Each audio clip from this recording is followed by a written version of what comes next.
திராவிட முன்னேற்ற கழகத்தை போல இளைஞர்களை கொண்ட ஒரு இயக்கம் வேறு எங்கும் இல்லை என்பதை நான் நெஞ்சு நிமிர்த்தி சொல்ல முடியும். இந்தியா தான் உலகத்திலேயே அதிகமான அளவில் இளைஞர்களை மக்கள் தொகையிலே கொண்ட ஒரு நாடு. 140 கோடி மக்கள் இந்தியாவில் என்றால் அதில் 65 விழுக்காடு இளைஞர்கள். அதுபோல இந்த இயக்கத்தில் எப்படி மூத்தவர்கள் இருக்கிறோமோ அதை போல இளையவர்களும் நிரம்ப வந்து சேர்ந்து விட்டார்கள், தொடர்ந்து உழைக்கிறார்கள். அவர்களெல்லாம் ஒருங்கிணைக்கிற ஒரு சக்தியாக இன்றைக்கு தம்பி உதயநிதி ஸ்டாலின் அவர்கள் இருக்கிறார். தலைவன் என்பவன் யார்?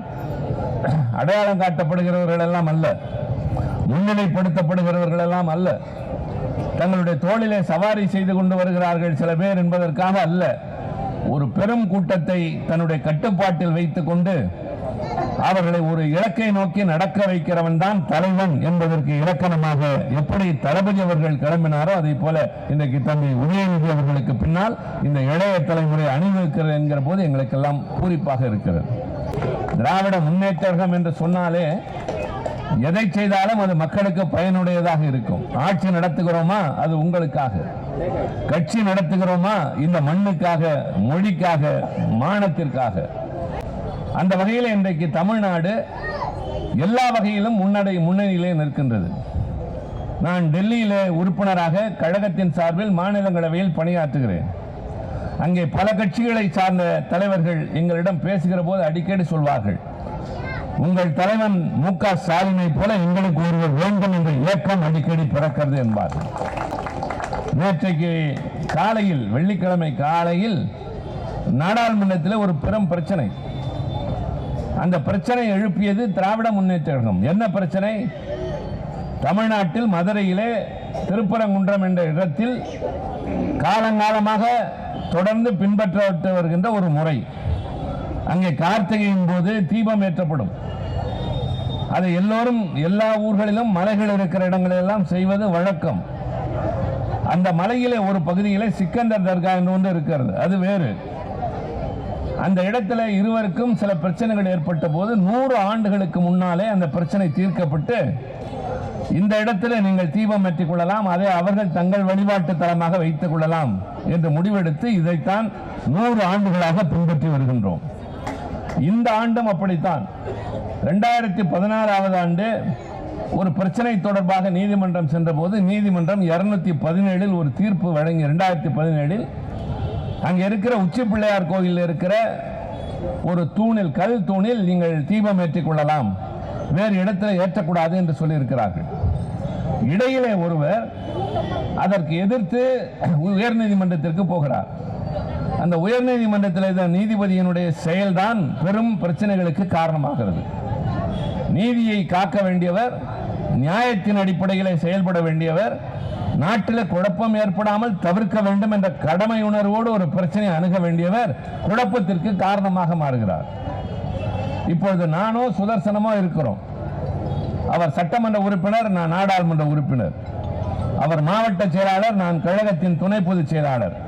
ஆனால் எங்களுக்கு மேல் தலைவர் இருக்கிறார், பொதுச் செயலாளர் இருக்கிறார். அவர்கள் எடுக்கிற முடிவிற்கு மாறாக நாங்கள் எதையும் எடுக்க முடியாது, எடுத்தாலும் அது செல்லாது, அது சரியாகவும் இருக்காது.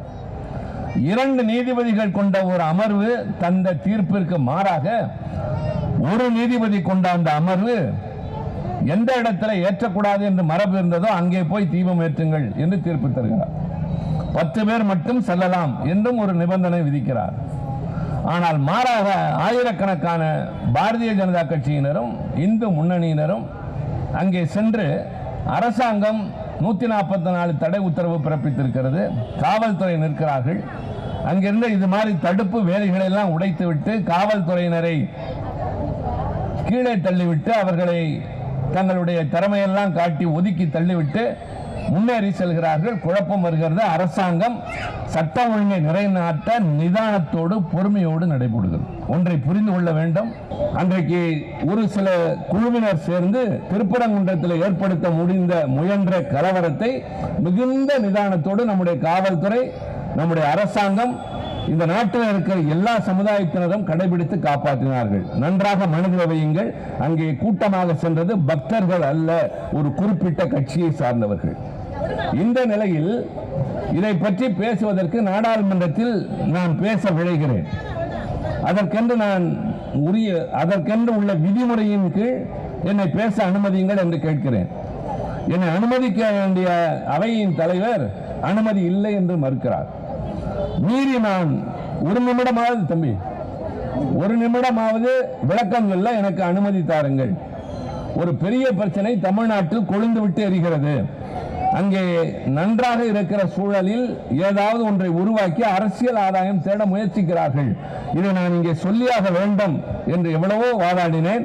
அனுமதி மறுக்கப்பட்ட பொழுது நான் வெளிநடப்பு செய்த நேரத்தில் எங்களுடைய உணர்வுகளுக்கு புரிந்து கொண்டு திராவிட முன்னேற்ற கழகத்திற்கு ஆதரவாக காங்கிரஸ் கட்சி, திரிணாமுல் கட்சி, இடது கம்யூனிஸ்ட், வலது கம்யூனிஸ்ட், ஆம் ஆத்மி, சமாஜ்வாடி, ராஷ்டிரிய ஜனதாதள் என்று எதிர்கட்சிகள் அத்தனை பேரும் பின்னால் திரண்டு வந்த காட்சியை பார்த்து நாடாளுமன்றமே பாராட்டியது. இது மாதிரி காட்சி இதற்கு முன்பு பார்த்தது இல்லை.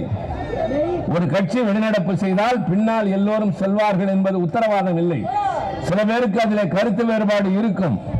ஆனால் அன்றைக்கு எல்லா கட்சிகளை சேர்ந்தவர்களும் திராவிட முன்னேற்றத்திற்கு ஆதரவு கொடுத்து வெளியே வந்தது நம்முடைய உணர்வுகளை, ஒற்றுமையை, நாம் ஈடுபடுகின்ற காரியத்தில் அவர்களுக்கு இருக்கிற உடன்பாட்டை காட்டுவதாக அமைந்தது.